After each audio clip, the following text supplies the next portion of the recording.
y la expectativa de los familiares es que los pacientes puedan recuperar la memoria, puedan recuperar las habilidades cognitivas que han perdido, lo cual es imposible poder ofertarles esta posibilidad.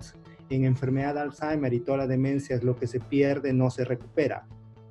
De tal manera que es importante que nosotros aprendamos a ofertar la posibilidad de decirle, usted tiene una señora o un padre o un familiar con problemas cognitivos, problemas conductuales y problemas funcionales. Entonces, con estos tratamientos lo que nosotros buscamos es ofertarle la posibilidad de estabilizar sus síntomas cognitivos, evitar que aparezcan síntomas conductuales y mejorar su funcionalidad. Si nosotros nos damos el tiempo para explicar este tipo de tratamiento, la posibilidad de que los pacientes se adhieran al tratamiento y que los familiares noten que se está haciendo realmente algo bueno por ellos, es lo que va a valer y lo que nos permite la adherencia al tratamiento.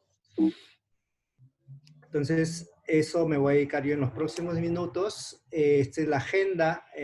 Voy a explicarles qué es el tratamiento de la enfermedad de Alzheimer, qué es tratamiento sintomático y qué es tratamiento modificador de la enfermedad. Cómo hacemos el tratamiento sintomático cognitivo, el sintomático conductual, el sintomático funcional, cómo alcanzar las dosis más altas posibles, porque eso ofrece mejores resultados, y cómo una presentación de parches transdérmicos nos puede generar la posibilidad de alcanzar la más alta dosis posible.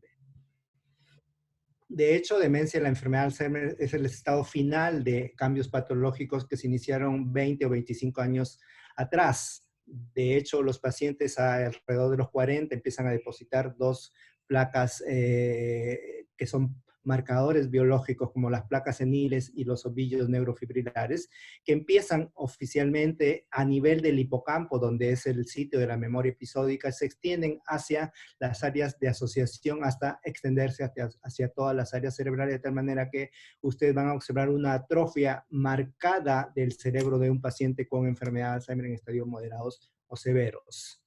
Y estas son las marcas patológicas de la enfermedad de Alzheimer. Al lado izquierdo mío, en un cerebro normal, y a la derecha mía, un cerebro con enfermedad de Alzheimer. Lo típico que ustedes van a encontrar son ovillos neurofibrilares y placas neuríticas, es decir, placas de amiloide. Además hay pérdida sináptica, hay neuronas distróficas, microgliosis y astrogliosis. Y esa es la anatomía patológica a la izquierda de un cerebro de una persona normal, y a la derecha mía de un paciente con enfermedad de Alzheimer. Observen ustedes la marcada atrofia del cerebro, sobre todo a nivel temporal, parietal y occipital. La enfermedad de Alzheimer suele ser de extensión desde el lóbulo temporal hacia atrás, a diferencia de otras demencias, por ejemplo, la demencia frontotemporal. Cuando aparecen los síntomas y estás en estadios iniciales, es decir, tienes ya enfermedad de Alzheimer en estadio leve, puedes tener olvidos, es decir, problemas en la memoria de corto plazo, conversación reiterativa, pérdida del interés por tus actividades habituales, pierdes las actividades de entretenimiento, lo que habitualmente te gusta hacer, empiezas a dejar de hacerlo, y algunos podrían decir, no, está deprimido, cuando en realidad no es depresión, sino es el inicio de la enfermedad de Alzheimer.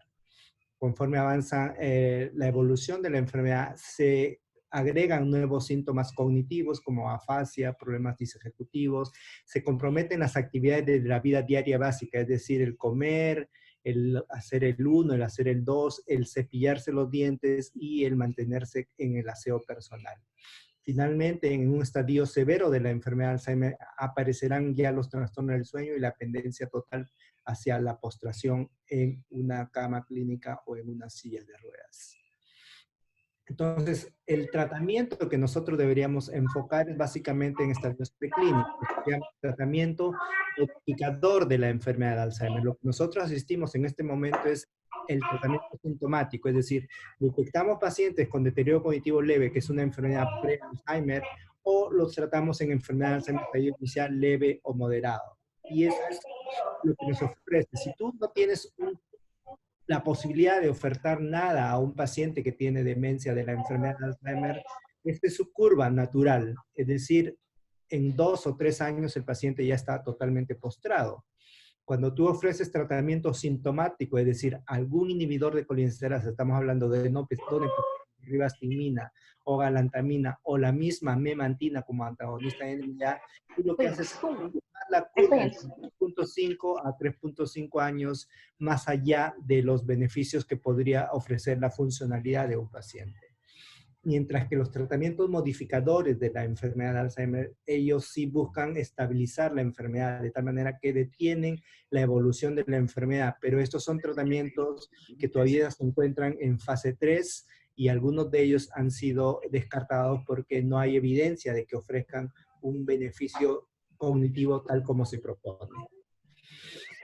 Entonces, vamos a hablar a partir de ahora de qué es el tratamiento sintomático de la enfermedad de Alzheimer. Los síntomas cognitivos son los que tenemos que enfocarnos, los síntomas psicológicos y conductuales y los síntomas relacionados a las actividades de la vida diaria, de tal manera que esto ofrece funcionalidad al paciente, pero sobre todo al cuidador, porque aumenta la calidad de vida del paciente y de la familia. Cuando nosotros valoramos pacientes en ensayos clínicos, es decir, probamos medicamentos y drogas para que estos sean evolucionados en los pacientes, se hacen estas pruebas. En los aspectos cognitivos hacemos ADAS-Cog, en los aspectos funcionales, actividades de vida diaria, en los aspectos conductuales, el NPI, y el aspecto global es el CIVI+. Mientras que de aspecto panorámico, evaluamos la severidad a través de un clínica de mental rating y a través de un mini-mental simplemente. Pero eso es mientras el paciente está en ensayos clínicos. En el contexto real lo hacemos distinto, más sencillo. Las indicaciones aprobadas para demencia de la enfermedad de Alzheimer en estadio leve, es obvio que todos los inhibidores de colesterasa están aprobados. En la aprobación de la FDA para tratarlos con donepezilo, galantamina, ribastimina, mientras que tacrine fue descartado por producir severos efectos adversos, sobre todo a nivel hepático. Definitivamente, en estadios previos a enfermedad de Alzheimer como deterioro cognitivo leve o la enfermedad de Alzheimer prodrómica, como se le conoce hoy en día, no hay ninguna posibilidad de ofrecer tratamientos. Sin embargo, las indicaciones off-label son muy frecuentes para prescribir inhibidores de colinesterasa. En el otro estadio, es decir, en estadios más avanzados como estadios moderados y severos, se acepta el tratamiento con memantina, tanto como monoterapia o asociado a cualquiera de los inhibidores de colesterasa. En conclusión, nosotros podemos decir que los pacientes que tienen enfermedad de Alzheimer van a recibir en los 3 estadios, es decir, en leve, moderada y severo, el tratamiento con inhibidores de colesterasa, sea donepezilo, galantamina o ribastimina. Y eso es lo que trato de expresar aquí. En estadios preclínicos, probablemente en el futuro tengamos que aplicar anticuerpos monoclonales o anticuerpos contra la carga de amiloide o la carga de proteínas tau. En enfermedad prodrómica no tenemos todavía ninguna indicación, mientras que en estadios leves y moderados tenemos donepezilo a 10 o 20, galantamina R de 24 y ribastimina PAX en la más alta dosis posible. En estadios moderados a severos, pueden usar ustedes memantina de 10 miligramos 2 veces por día o la memantina 20 miligramos una vez por día. Tienen que asegurarse que la memantina que estén prescribiendo esté diseñada para liberarse durante las 24 horas, porque ese es el error principal que yo encuentro en consultorio externo. Prescriben memantina de 10 miligramos de 2 veces al día como si fuera de una vez por día. Por lo tanto, el paciente no recibe ningún tipo de tratamiento. Y les decía que a partir del 2012 la FDA aprobó a galantamina y donepezilo para la aprobación de estadios moderados y severos. Y eso es lo que yo le decía. En todos los estadios de las enfermedades de Alzheimer, la indicación es válida para cualquiera de los 3 inhibidores de colinesterasa. Entonces, poco a poco vamos a ir explicándoles qué son los síntomas cognitivos y de hecho los trastornos de la memoria episódica son los más frecuentes. Los problemas de la memoria episódica son qué evidencia tiene de que tu paciente tiene olvidos frecuentes o tiene la dificultad para recordar hechos realizados previamente. Podría ser en la tarde de hoy día, que no recuerde el almuerzo, o que no recuerde el desayuno de la mañana, o que no recuerde qué hizo en sus actividades del fin de semana pasado. Entonces, esos problemas de hechos recientes son los primeros síntomas en la enfermedad de Alzheimer. de tal manera que tú puedes entrevistar y conversar con los pacientes y darte cuenta de que los detalles precisos de cada actividad que se ha ido realizando tempranamente o remotamente se han ido perdiendo conforme evoluciona la enfermedad de Alzheimer. Más adelante, luego de afectar la memoria episódica, afecta la memoria semántica, que es distinta a los hechos, a los episodios. La memoria semántica es esa memoria que tú la aprendes de tanto repetirla, la que aprendiste en el colegio o la que aprendiste en el día a día que está pasando, pero que no es a través de un hecho, no es a través de un episodio. De hecho, algunos pacientes en estadios ya más avanzados ni siquiera recordarían cuál es la fecha de la celebración de las fiestas patrias peruanas, o un cantante que pasó toda la vida cantando no recuerde las palabras completas o las estrofas de una de sus canciones, o no recordar lo que él sí había aprendido previamente, como la capital de algún país, o qué idioma se habla en tal o cual país, dónde se encuentra un país en el continente. Eso lo va a ir perdiendo porque él previamente ya lo sabía, es decir, empieza a tener problemas de la memoria semántica. Más adelante tendrá problemas en el lenguaje, y el síntoma más frecuente tempranamente del lenguaje es la dificultad para la denominación, eso que le llaman anomia. Es decir, el paciente tiene la capacidad de describir todas las características y detalles del objeto que tiene frente a sus ojos, pero no puede dar el nombre común. En este caso, en el ejemplo, este paciente dice a su hija: alcánzame mis, eso que me pongo para caminar, eso que es de color rosado, eso para mis pies. Se amarga, se pega un grito y se los pone, pero jamás puedo decir mis zapatos o chancletas. Entonces, esa capacidad de denominar objetos comunes se pierde tempranamente en la enfermedad de Alzheimer. Ya más avanzado, las palabras empiezan a mezclarse, es decir, lo que conocemos como parafasias, es decir, una sílaba es confundida con otra de tal manera que no se entienden las palabras. Por decir televisor, dice telefisor. Esa es una parafasia semántica. O teléfono y dice tailofón. Entonces empieza a haber este tipo de problemas que conforme avanza la enfermedad se agregan unos nuevos. Luego el paciente tendrá dificultad para empezar a dibujar objetos que lo hizo previamente, como el cubo, o también más adelante como un círculo o un rectángulo que evaluamos en el ADAS-Cog. Una de las pruebas que nosotros realizamos en el consultorio brevemente, no te lleva más de 3 minutos, es entregarle un círculo y le decimos, ponga los números del reloj como si fuera un reloj. Y luego que terminó esto, le pedimos que nos ponga las manecillas del reloj como si fueran las 11:10.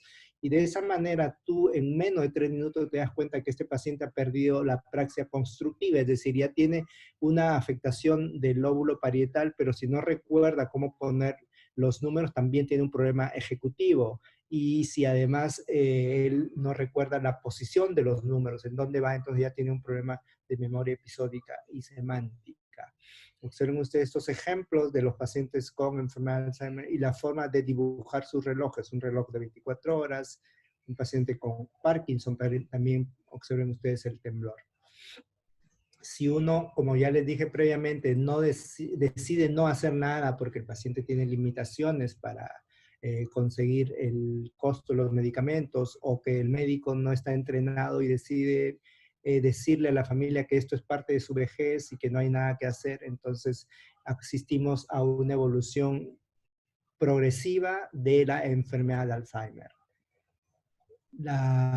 Se ha calculado que el ADAS-Cog, que es una escala cognitiva, declina 7 puntos si es que tú no haces nada cada año que pasa.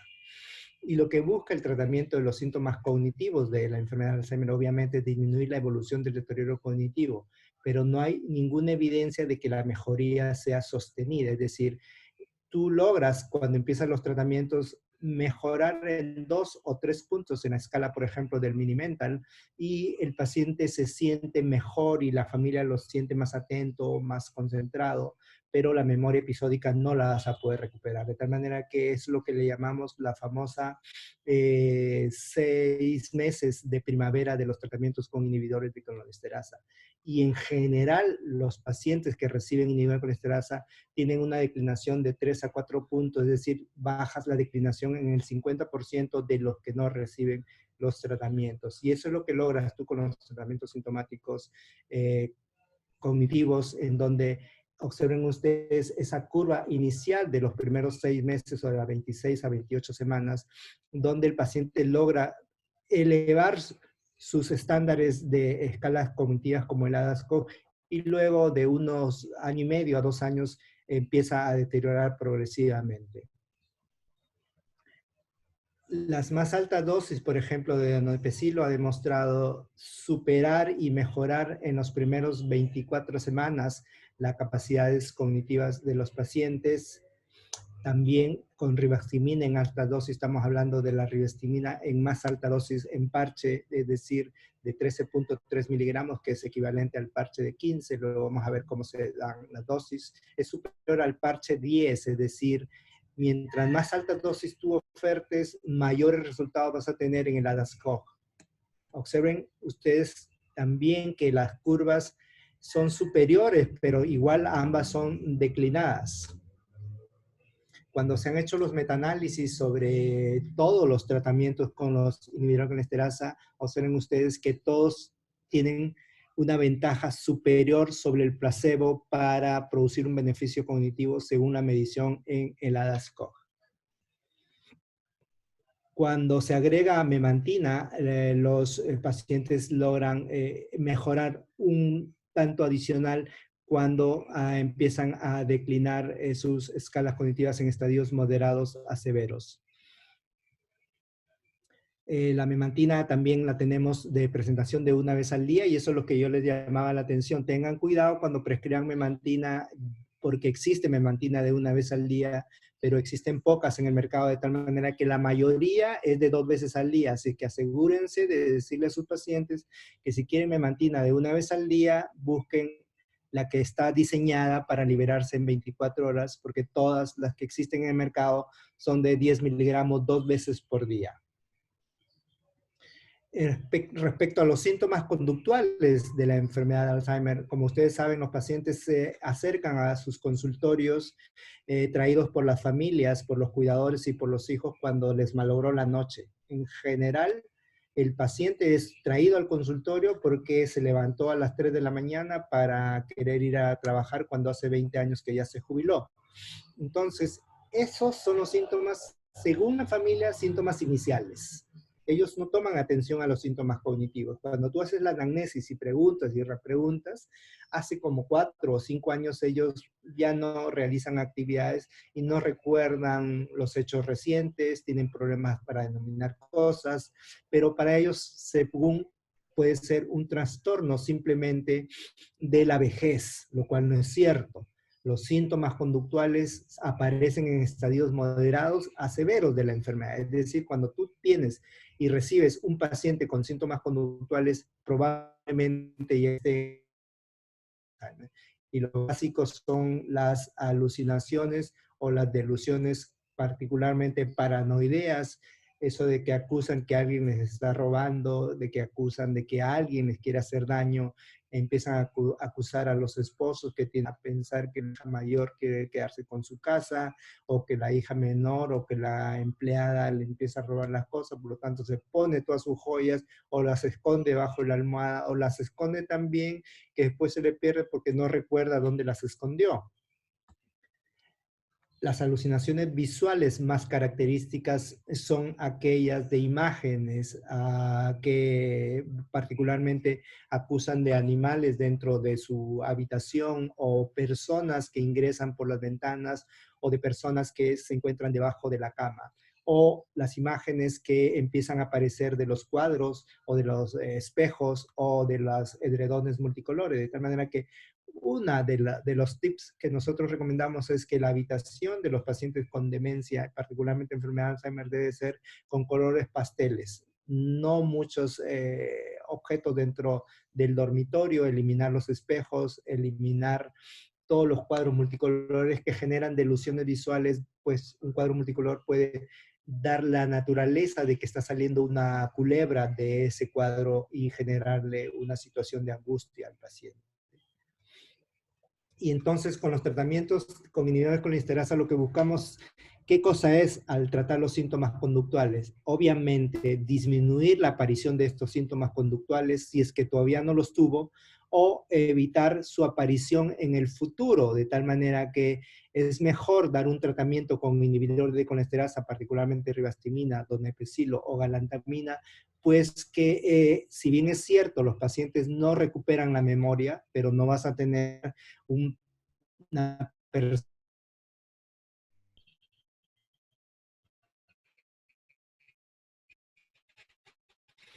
Y lo peor, que puede parar la posibilidad de muchos efectos adversos.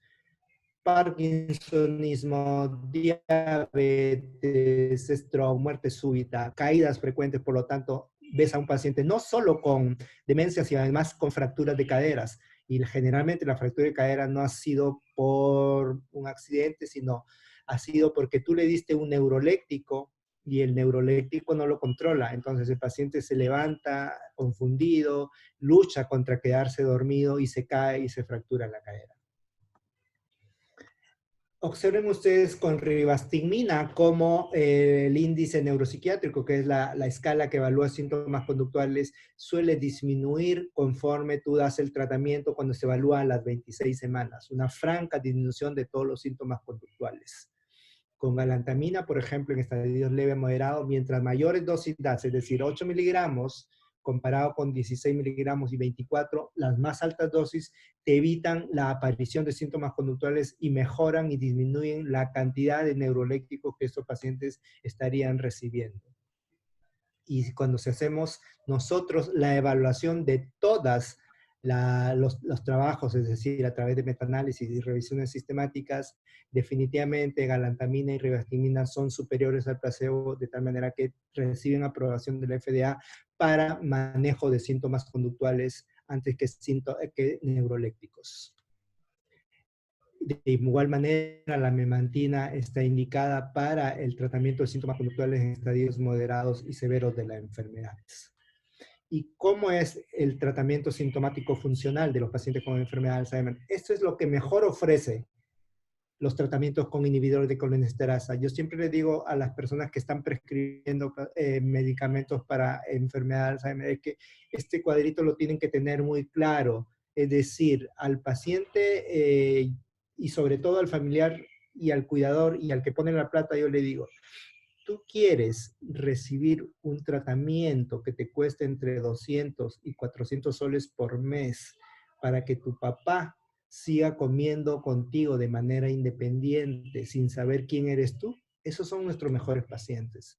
Porque los pacientes van a ir perdiendo funcionalidad, pero lo que tú tienes que preservar son las actividades de vida diaria básicas. Comer por sí solo, bañarse, cepillarse los dientes, ir al baño y utilizar el inodoro para el 1 y para el 2, eso es un paciente ideal, porque te imaginas un paciente dependiente total, se incrementan los costos en cuidadores, en pañales, es decir, haces 10 veces el costo comparado con dar un inhibidor de colinesterasa para preservar sus actividades de vida diaria, instrumentales, idealmente las básicas, pero no tratas nada o no mejoras los síntomas cognitivos. Y observen ustedes, según actividad de vida diaria, el ADCC-ADL es una escala que valora los pacientes con enfermedad de Alzheimer y se ha planteado que cada año que pasa disminuye 11.5 puntos hacia abajo. Y con los medicamentos con inhibidor de colesterasa, lo que tú ofertas es preservar, pero sobre todo mejorar las actividades de vida diaria instrumentales. La capacidad de prender el televisor y de cambiar de canal y de comentar lo que ve, eso es lo que se logra con la inhibidor de colinesterasa. Hay muchos pacientes que no reciben un medicamento, los ponen frente al televisor y simplemente se quedan dormidos. Entonces, estas actividades de vida diaria medidas por el ADCC-ADL, miren todo lo que valora. Si es capaz de comer, si es capaz de salir de compra, si es capaz de quedarse solo. Entonces, si tú sumas los puntajes, los inhibidores de colesterasa te permiten mantener esas actividades, sobre todo si empiezan en estadios leves. La galantamina, por ejemplo, a más alta dosis ha demostrado que es superior a las más bajas dosis y obviamente sobre el placebo, igual que los parches de ribastimina. Observen ustedes los parches de ribastimina a más alta dosis es mucho mejor para preservar la funcionalidad de los pacientes en estadios leves y moderados. ¿Y qué es lo que mejora la ribastigmina en un estudio grande que se hizo hace 8 años es mantener las actividades funcionales complejas de interacción social. Es decir, el paciente que se aplica un parche es capaz de continuar yendo al banco y procesar sus transacciones después que las había perdido. Eso se llama funcionalidad. Pero de repente él no recuerda qué comió en la mañana o qué hizo la semana pasada, pero sí procesa sus actividades de este tipo complejo. Y la eficacia funcional, según todos los metaanálisis y revisiones sistemáticas, son a favor de los inhibidores. Aquí, particularmente, galantamina y ribastigmina demuestran que son superiores al placebo para mejorar la funcionalidad según las actividades de vida diaria medido por el ADCS-ADL. La memantina, de igual manera, ha demostrado incrementar la mejoría de las actividades funcionales en estadios severos de la enfermedad. ¿Y por qué digo que las más altas dosis deben ser lo que tú debes aspirar? Ya dijimos previamente, hace unos minutos, que en estadios prodrómicos, en estadios preclínicos, es decir, deterioro cognitivo leve amnésico, por ejemplo, no hay ninguna indicación aprobada por FDA. Cuando tú pasas a enfermedad de Alzheimer leve, la indicación es inhibidor de colesterasa, cualquiera de los tres, donepezilo, galactamina o ribastimina. Pasas a estadio moderado, ya tienes que agregarle probablemente memantina como es la indicación, pero durante todo el trayecto de la enfermedad tú estás necesitando ansiolíticos, antidepresivos, antipsicóticos, inductores del sueño. Si tú utilizas tempranamente inhibidor de colesterasa, esta curva de la izquierda, esta flecha de la izquierda, la vas a evitar. ¿Cómo enseñamos nosotros que mientras más temprano tú obtengas un tratamiento, vas a beneficiar a un paciente? Observen ustedes aquí en los estudios doble ciego y controlado con placebo, en donde los pacientes reciben algún inhibidor de colesterasa, como por ejemplo ribastigmina en este caso. En verde, observen ustedes que son los pacientes que reciben placebo y cómo deteriora progresivamente en las 52 semanas. En rosado, observen ustedes, los pacientes que recibieron entre 3 a 6 miligramos por día prácticamente se estabilizó, pero observen ustedes en el paciente que recibe la más alta dosis, 9 a 12 miligramos por día. Hay una franca y una elevación sostenida en las primeras 6 meses y luego, como les dije, se produce la declinación. Es la famosa primavera de los 6 meses de los tratamientos con inhibidor colesterol, es decir, el cuidador, la familia nota que el paciente ha incrementado sus actividades, obviamente sin mejorar la memoria episódica, pero es gran beneficio para los cuidadores y los familiares. Y cuando los ensayos clínicos terminan y ya deciden pasar a la extensión abierta, es decir, ya no dar placebo, los pacientes que recibían placebo ahora reciben ribastigmina en este caso. Observen ustedes que la capacidad de recuperación a las 26 semanas de recibir ribastigmina es similar a los que recibieron previamente, pero no alcanza los niveles que este paciente tenía 6 meses antes. Observen ustedes, los pacientes que recibieron placebo y 6 meses después recibieron la medicación activa no se beneficiaron tanto como los pacientes que recibieron desde hace 6 meses ribastigmina. Por lo tanto, yo siempre con esta imagen les explico a los prescriptores que deberían empezar lo más tempranamente posible algún inhibidor de colesterasa, particularmente la ribastigmina.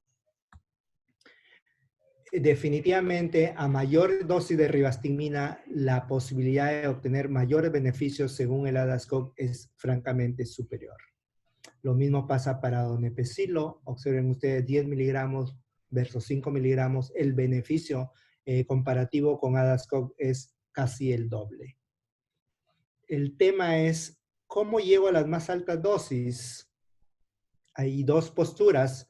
La primera es decir, lo mejor poco a poco o lo mejor para después. Eso quiere decir, tú inicias un tratamiento con cualquiera de los inhibidores de colesterasa, pongamos ribastigmina, empiezas una dosis, esperas que se recupere, pasa 2 años, 3 años y empieza a declinar nuevamente y decides incrementar la próxima dosis.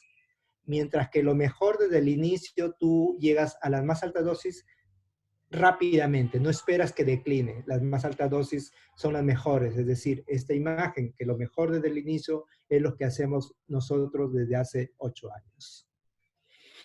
Lo mejor para después revela eso, o sea, tú podrías dar, por ejemplo, el ribastimina o este alceilin 9, esperar que decline y pasar a alceilin 18, y luego si sigue declinando, sumar un 9 más un 18 es lo óptimo. Pero quién y cómo define esta declinación significativa es suficiente con que hagas una escala básica como el Minimental, por ejemplo, y tú decir, mi paciente está con un Minimental de 20, es decir, tiene una demencia de la enfermedad de Alzheimer, y decido iniciarle alceilin, lo voy a tener entre 21 o 22 por 6 meses, lo mantengo 22, 23, y cuando en 2 o 3 años empieza a declinar y está otra vez en 18, recién le paso a la alceilin PAS 18. Es decir, te vas adaptando a la evolución de la enfermedad, es decir, vas incrementando la dosis poco a poco según cómo vaya declinando. Para eso necesitas una escala cognitiva muy fácil de evaluar como el Minimental, por ejemplo. Mientras que lo mejor desde el inicio nos quiere decir que si tú te quedas con bajas dosis de cualquiera de los tratamientos, te va a ir mal, porque las altas dosis son lo ideal. Por ejemplo, con alceilin 9 puedes empezar y al mes tienes que elevarlo al alceilin 18 y después de 3 meses pasarlo a una mezcla de 9 más 18, por ejemplo. De tal manera que este tratamiento es lo que te va a permitir llegar a las mejores óptimas dosis posibles. El tema es siempre, doctor, y si mi paciente tiene náuseas, vómitos, diarreas, que son efectos de los inhibidores de colesterasa, primero tienes que demostrar que el paciente lo ha presentado. No estés presuponiendo, o sea, no asumas que este paciente va a tener un evento adverso sin haberlo probado. La presuposición no existe. Cuando un residente o con un junior viene conmigo y me dice, ¿cómo va la dosis? No, es que de repente le da, de repente no existe. O sea, tú dime que a este paciente le subiste la dosis y le dio náuseas, vómitos o diarreas para recién bajar a la dosis previa, pero no presupongas que este paciente va a tener. Solo 4 de cada 100 pacientes pueden tener un evento adverso. O sea, 96 de cada 100 no lo van a tener. Así que no ofrezcas esa posibilidad tan pequeña de presuponer que lo va a presentar. Entonces, ¿cómo tratamos de disminuir los eventos adversos? Si tú generas cápsulas o generas tabletas para el tratamiento de enfermedad de Alzheimer, los pacientes van a tener probablemente eventos gastrointestinales como náuseas, vómitos o diarreas. Lo que buscan los parches es lo siguiente: alcanzar la eficacia disminuyendo la cantidad de eventos adversos, de tal manera que estos eventos adversos obviamente dependen de la concentración de máximas que se quieren cuando uno administra una cápsula y el paciente obtiene rápido incremento de sus tratamientos, mientras que los parches te la dan de poquito a poquito, alcanzando buenas fluctuaciones a nivel plasmático, de tal manera que la tolerabilidad tiene que ver con la mayor dosis y esto tiene que ver con la eficacia. Cuando se comparan los pacientes que reciben ribastimina 3 veces al día en cápsulas o en tabletas versus 2 veces al día, el beneficio es mayor para los que reciben ribastimina 3 veces al día. Y a eso se puede graficar ahí. Observen ustedes en rojo los pacientes que reciben ribastimina 3 veces al día comparados con los que reciben 2 veces al día y obviamente superior con los del placebo. Es decir, los pacientes que reciben tratamientos orales tienen muchos picos y esos picos son los responsables de los efectos adversos, mientras que los parches te permiten una liberación lenta, sostenida y gradual de ribastimina, en este caso, de tal manera que tú logras obtener una amplia ventana terapéutica, es decir, gran beneficio conductual, cognitivo y funcional con pobres posibilidades de eventos adversos. Eso es para graficar que las presentaciones en parche se diseminan a través de la piel y llegan hacia la sangre y luego hacia los centros neurológicos para aportar a la transmisión colinérgica de manera lenta, sostenida y gradual, a diferencia de las presentaciones orales que generan picos en donde es posible que presenten los eventos adversos. Entonces, las ventajas del tratamiento con parches es que se libera la medicación en forma lenta y continua, evitas el tracto gastrointestinal, por lo tanto no posiblemente vómitos o diarreas, es independiente de la ingesta de alimentos, evita el efecto de este primer paso de tener que tragar una tableta o una cápsula o una pastilla, baja posibilidad de efectos adversos. Obviamente, al tener menos efectos adversos, vas a acceder a dosis más óptimas, más altas, que son más beneficiosas para el paciente. Lo otro es que con frecuencia algún paciente te llama y te dice, doctor, no me acuerdo si le di la medicina o no le di la medicina. Es decir, el paciente también, aparte de su cuidador, que es de la misma edad, habitualmente el cónyuge, no recuerda si le dio la medicación o no. Entonces, suponte que el paciente le dé y le da doble dosis, el paciente va a tener náuseas, vómitos o diarreas por ese pico que estábamos explicando previamente. Mientras que al tener un parche, tú lo vas a notar porque puedes comparar si ya está medio sucio o que ya está con algo de grasita, te vas a dar cuenta que es el del día anterior y no el que le pusiste hoy día en la mañana. De tal manera que ayuda mucho, es un efecto práctico de cómo evitar la posibilidad de que este paciente pueda tener un evento adverso adicional por una mayor dosis. De tal manera que de esa manera se evitan sobredosis accidentales y esto es fundamental porque mejora la adherencia al tratamiento. Esta es la oportunidad para yo mostrarles el parche de Alseilin. El parche de Alseilin es un parche, como ustedes verán, que es pequeño. El original de parche de ribastigmina es redondo, este es un parche rectangular. Este parche rectangular de Alseilin se representa a Alseilin de 9 y Alseilin de 18. El parche de Alseilin 9 miligramos es aquel que va a tener la liberación lenta sostenida de 4.5 miligramos. Es decir, ustedes deben empezar con Alseilin 9 durante todo el mes. Este parche de Alseilin se administra una vez al día. Esto quiere decir que ustedes podrían decidir. Hubieron muchas chicas que se apuntaron, ¿correcto? Entonces, ustedes pueden administrar el parche en la mañana, por ejemplo, después del aseo personal. Después del aseo personal lo bañan, lo limpian, lo secan y deciden poner el parche en una zona totalmente seca. Se recomienda que sea en la espalda porque algunos pacientes podrían tener prurito por el parche, de tal manera que se evite el rascado poniéndolo en la espalda, pero también puede ponerse en el tórax o en los brazos o en los muslos si es que generara prurito. Entonces, el primer mes recibe parche de Alseilin 9 y en el segundo mes hay que pasarlo al Alseilin 18. Si el paciente tolera muy bien, yo sugiero la posibilidad de sumar dos parches, un parche de Alseilin 9 más un parche de Alseilin 18, porque esa es la mejor dosis. Obviamente, en el curso y en la evolución de pasar de parche de 9 a 18, podrían tener algún evento adverso y entonces se detienen ahí, regresan a la dosis previa y valoran en los siguientes 2 a 3 meses para seguir incrementando la dosis. En conclusión, el curso de la enfermedad de Alzheimer es progresiva y es predecible. No hay forma de que tú tengas un paciente con enfermedad de Alzheimer que recupere la memoria. Eso es imposible. No hay un paciente que haya perdido las habilidades de vida diaria instrumentales como ir al cajero y hacer sus transacciones bancarias y luego eso con los medicamentos lo puede recuperar, pero después lo va a volver a perder. Entonces es predecible, o sea, tú puedes saber en cuánto tiempo un paciente que tiene enfermedad de Alzheimer va a estar postrado.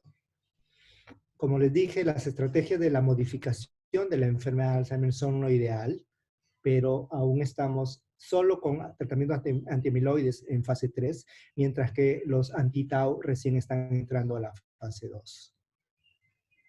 Entonces, en ausencia de opciones seguras y efectivas, los inhibidores de colesterasa y la memantina, sea en monoterapia o combinadas, son unas estrategias apropiadas para el manejo de síntomas cognitivos, conductuales y funcionales de la enfermedad de Alzheimer. Finalmente, esta presentación de ribastigmina en parche como Alceilin 9 y Alceilin 18 nos permiten alcanzar la más alta dosis posible porque disminuye los eventos adversos y mejora la adherencia al tratamiento, de tal manera que le agradezco al Laboratorio Tropezal por permitirnos tener esta oportunidad de ofertar un nuevo medicamento para la evolución satisfactoria de nuestros pacientes con enfermedad de Alzheimer. Les agradezco por su atención y ya no a contestar alguna de sus inquietudes. Muchas gracias. Muchas gracias, doctor Nilton Custodio, por la excelentísima ponencia realizada de Alcanzando las dosis óptimas en demencias. Doctor, de verdad muy interesante la conferencia expuesta por usted. Y bueno, y de esta manera, si algún participante médico quisiera intervenir con alguna pregunta, por favor, adelante. El doctor está gentilmente de responderlo, por favor.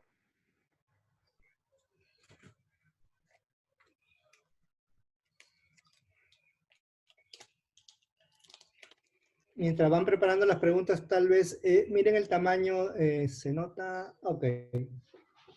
El tamaño del parche es un parche rectangular. Este parche ustedes lo despegan, que es como un curita, y lo adhieren en la zona seca, generalmente en la espalda, o también pueden ponerlo en los brazos o en el pecho. De manera que es muy práctico. Como les dije, el familiar puede recordar si lo puso o no lo puso. Y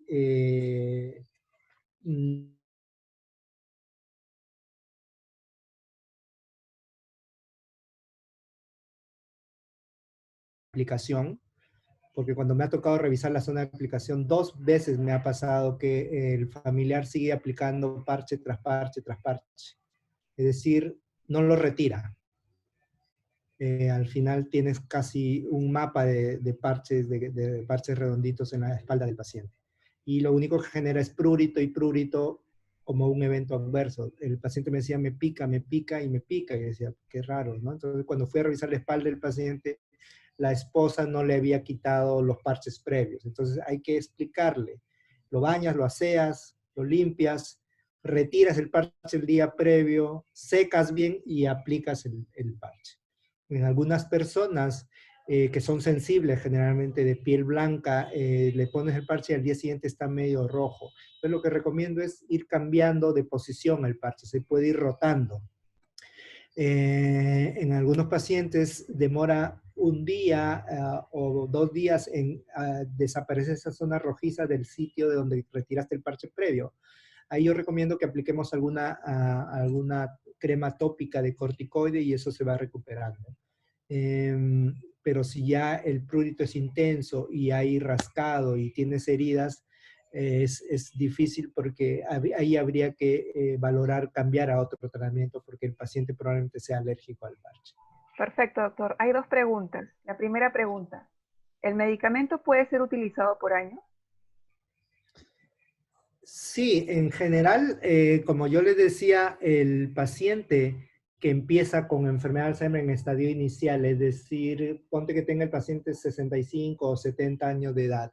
Si empiezas tempranamente con Alzheimer, tú lo vas a tener por 12 a 14 años en tratamiento hasta que él ya dependa totalmente de su actividad de vida diaria. Es decir, cuando el paciente ya está postrado en cama, necesita sonda nasogástrica para alimentarse, ahí es cuando nosotros recomendamos ya dejar de aplicar el parche. Pero yo creo que en promedio, yo tengo un paciente que tiene 20 años en tratamiento por enfermedad de Alzheimer, pero es un caso excepcional, ¿no? La mayoría dura 14 a 15 años con tratamientos, ¿no? Perfecto, doctor. La siguiente pregunta, ¿es posible el uso de una mayor concentración de 18 miligramos? Sí, sí, sí. De hecho, la dosis más alta que podríamos alcanzar sería utilizar Alceilin 9 más un Alceilin 18. De hecho, yo utilizo 2 de 18 también, Alceilin 18. Solo son 4 pacientes, pero es idiosincrático. La posibilidad de tener efectos adversos como náuseas, vómitos y diarreas es baja en pacientes peruanos. No sé si ustedes se acuerdan, nuestros pacientes peruanos se autoprescriben o se automedican cloramfenicol y un americano hace aplasia medular, ¿no? Entonces, esas cositas son propias del paciente peruano. Yo tengo pacientes que reciben las más altas dosis posibles. Yo no tengo pacientes con Isilin 9, por ejemplo. No me quedo en 9. Ese efecto que los prescriptores dicen, uso dosis bajitas por si acaso no le vaya a producir un evento adverso, siempre es un problema. Yo le digo, demuéstrame que ese paciente tuvo un evento adverso.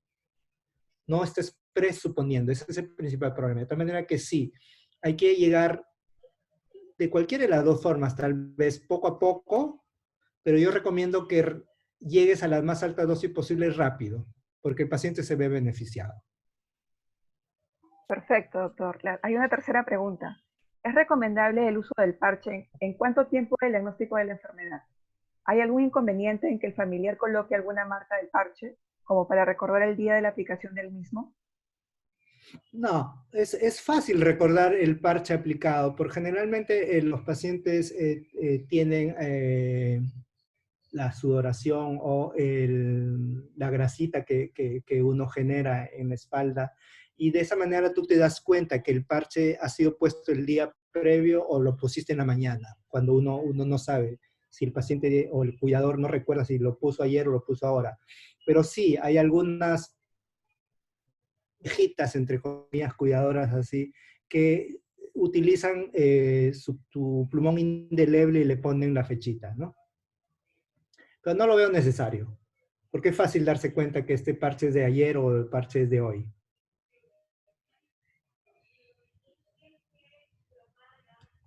Perfecto, doctor. Muchas gracias. ¿Alguna otra pregunta más, por favor?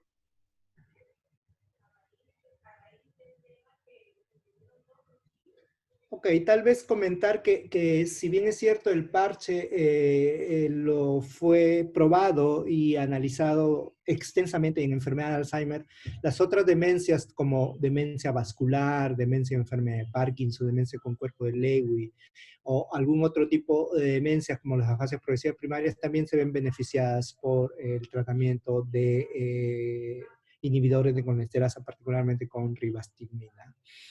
Y si tú me preguntas, en mi experiencia personal, ¿cuál es el mejor paciente que responde mejor? Yo diría que el paciente con demencia asociada a la enfermedad de Parkinson es el paciente que tú le das el parche y la familia te dice, qué bien, cómo se ha recuperado mi familiar, porque si se acuerdan ustedes, las enzimas a nivel cerebral son la acetilcolina, pero también hay butirilcolina. Y la ribastigmina es el único que actúa sobre las dos enzimas, tanto sobre la butirilcolinesterasa como la acetilcolinesterasa. Mientras que donepezilo y galantamina solo actúan sobre acetilcolinesterasa, ribastigmina actúa sobre butirilcolinesterasa y acetilcolinesterasa, de tal manera que eso explica por qué el beneficio de ribastigmina es superior en pacientes con enfermedad de Parkinson, porque particularmente en la enfermedad de Parkinson y demencia con cuerpo de Lewy, no solo se afecta la acetilcolina, sino también los otros receptores de butirilcolinesterasa.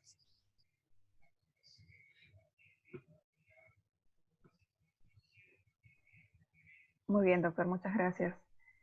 Estimados médicos participantes, ¿alguna otra pregunta, por favor, antes de culminar?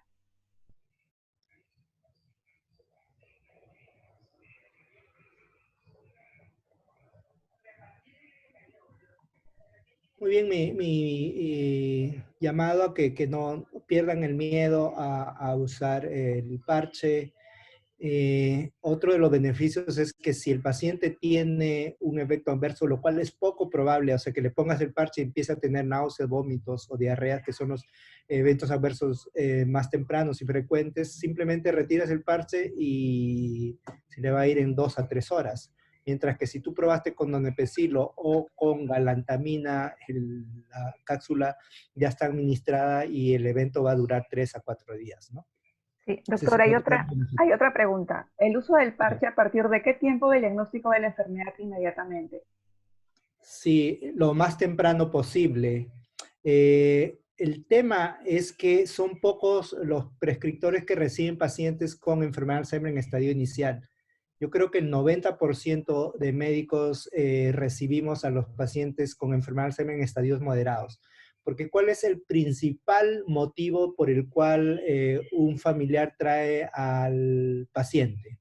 Porque tuvo síntomas conductuales, generalmente porque tuvo agitación psíquica nocturna o porque empezó a celar a la pareja, es decir, cuando el paciente ya está en estadios moderados.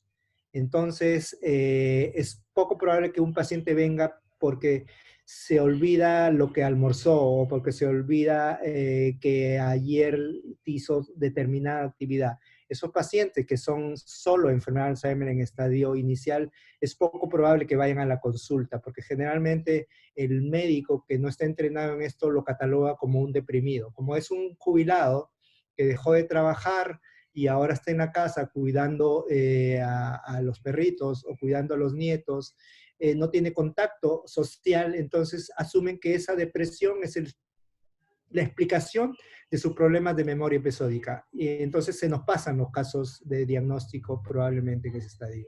Nosotros aplicamos una prueba muy sencilla que se llama el test de alteración de memoria. El test de alteración de memoria es muy sencilla, te lleva 7 minutos. Consiste en preguntarle a la persona afectada, entre comillas, por un problema de memoria. Por ejemplo, le digo, repita conmigo estas palabras: cereza, hacha, elefante, piano, verde. Como verán, en esas 5 palabras son de categorías distintas. Les digo que repita y el paciente lo que está haciendo es grabar en su hipocampo, metiendo esas palabras, y si el hipocampo está bien, lo va a depositar. Y para forzar eso, yo le digo, en esas 5 palabras, es decir, le doy claves: hay un animal, el paciente me dirá un elefante; hay una fruta, el paciente me dirá una cereza; hay una herramienta, me dirá hacha; hay un color, me dirá verde, ¿no? Entonces, a esas 5 palabras yo le estoy dando claves. Y luego le digo un par de frases. Repita conmigo esta frase, le diga: 30 gatos grises se comieron todos los quesos. Entonces el paciente repite, estoy introduciendo esas palabras a su hipocampo. Y luego lo estoy reforzando porque le digo, o sea, ¿cuántos animales, cuántos gatos habían? 30. ¿De qué color? Grises. ¿Qué comían? Quesos. Y otra oración es, por ejemplo, un niño llamado Luis jugaba con su bicicleta. Lo repite y le digo, ¿cómo se llama el niño? ¿Con qué jugaba? Entonces, de esa manera yo estoy evaluando su memoria episódica, es decir, estoy introduciéndome a su hipocampo, estoy depositando, luego lo entretengo con orientación: qué fecha estamos, qué estación del año estamos, luego memoria semántica y le digo cuál es la fecha de la Navidad, cuál es el último día del año, cuál es la capital de Argentina, por ejemplo, qué animal bíblico le engañó a Eva con una manzana. Y de esos ítems que son evaluación pura de memoria semántica, termino y paso a evaluar nuevamente su hipocampo y le digo, ¿se acuerda usted que al comienzo de la conversación le dije 5 palabras? ¿Me las podría repetir? Y el paciente espontáneamente debería decírmelas. Y si no se acuerda, no se preocupe, dentro de esas 5 palabras había una fruta y el paciente me debería decir cereza, ¿no? Entonces, de esa manera yo puedo valorar, a ver, si el paciente no recordó nada espontáneamente, yo puedo pensar que es un problema realmente de memoria. Si yo le doy las claves y el paciente no recupera más, es decir, cuando le digo, había una fruta y el paciente, un plátano, o había un animal, un perro, entonces no ha recordado nada, ni espontáneamente ni con claves. Ese es el típico problema de memoria episódica. Ese es un problema del hipocampo. Mientras que los pacientes que no recuerdan espontáneamente, es decir, ¿se acuerda usted las 5 palabras? Por ahí se recuerda de cereza, por ejemplo, pero no las otras 4. Y cuando le doy las claves, es decir, le digo, había un animal, y el paciente me dice, elefante; había una fruta, cereza, es decir, de ese 1 o 2 que recordó espontáneamente, incrementa a 4 o 5 con el recuerdo con claves. Ese es un paciente con déficit de atención, ese no es un paciente con problema de memoria, de tal manera que de esa manera yo puedo sospechar quién tiene un problema reciente de memoria, y es el deterioro cognitivo leve amnésico o la enfermedad de Alzheimer prodrómica.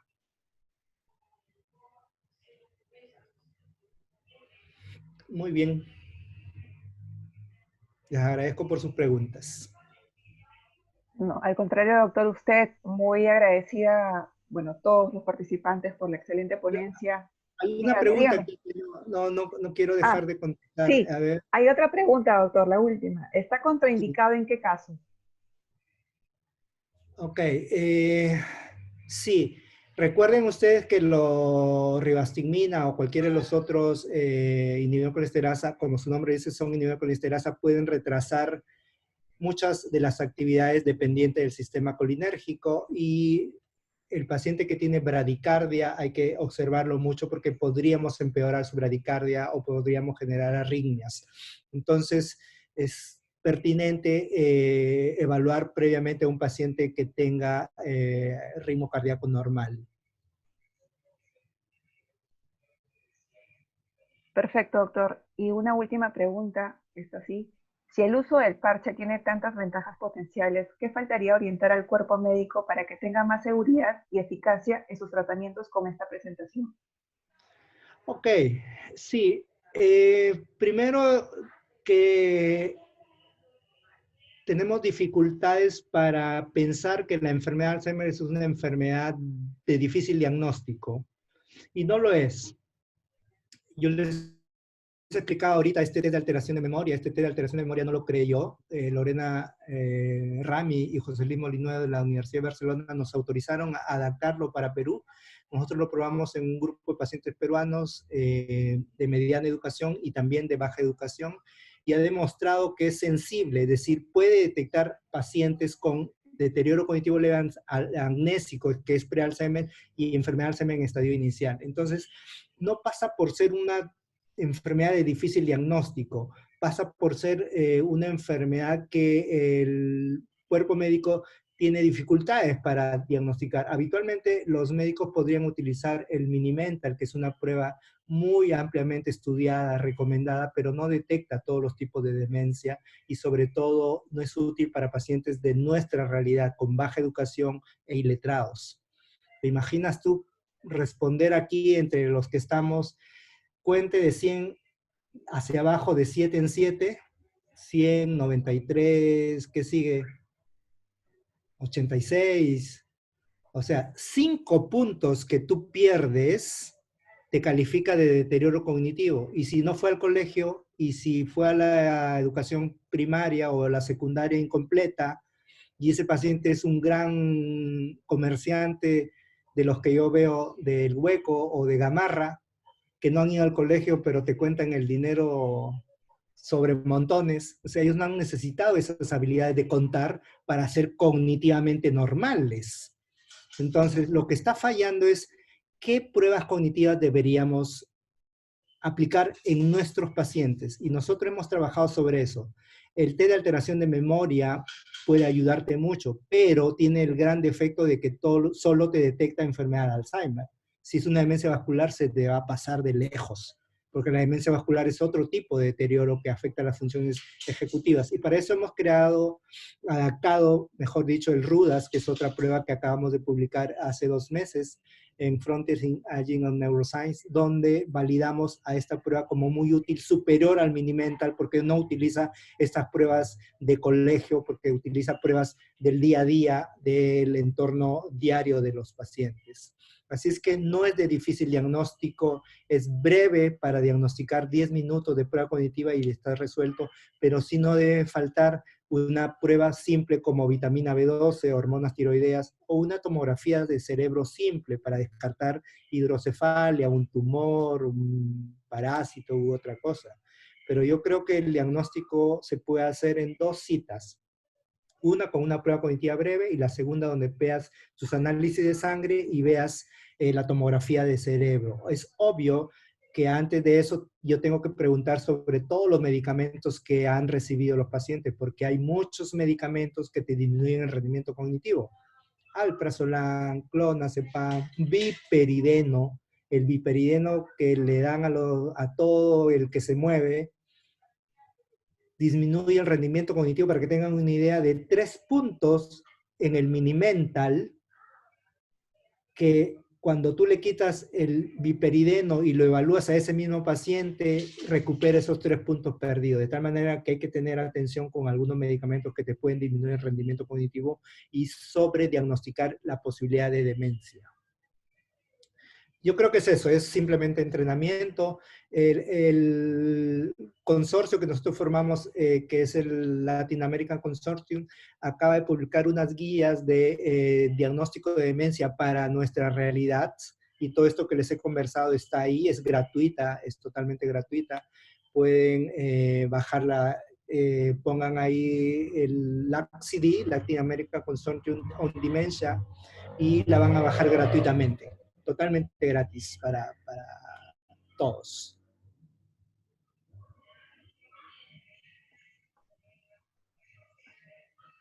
Muy bien. Perfecto, doctor. Muchísimas gracias por su participación el día de hoy. Fue una excelentísima conferencia. De verdad le agradecemos antemano esta ponencia muy interesante para todos nosotros, los participantes que hemos escuchado de usted. De esta manera, para culminar la conferencia del día de hoy, le voy a dar pase al gerente comercial de DROPESAC, el señor Caruso Toche. Adelante, por favor. ¿Qué tal, doctor Custodio? Qué gusto verlo. A todos los participantes, muy honrados con su presencia, a todos los profesionales de la salud, al doctor Nilton Custodio por esta gran ponencia. Queríamos transmitirle nuestra máxima gratitud a cada uno de ustedes por su valioso tiempo y mencionarles que este es el primero de muchos webinars que van a aportar valor a cada uno de los profesionales de la salud que deseen sumarse de manera completamente gratis. La idea es poder compartir el conocimiento, poder compartir la ciencia en estos momentos tan difíciles que nos toca vivir en el país. Pues lo único que nos va a sacar adelante es el avance científico, es el avance del conocimiento, que no se puede lograr de ninguna otra manera que compartiéndolo. Entonces, esto es parte del propósito de DROPESAC, del propósito de cada producto que lanzamos, y queríamos agradecerles a cada uno su presencia, reiterando nuevamente nuestro compromiso para continuar con estas ponencias magistrales y con líderes de opinión como el doctor Nilton Custodio, que nos honra con su presencia. Muy agradecidos a todos. Hasta la próxima.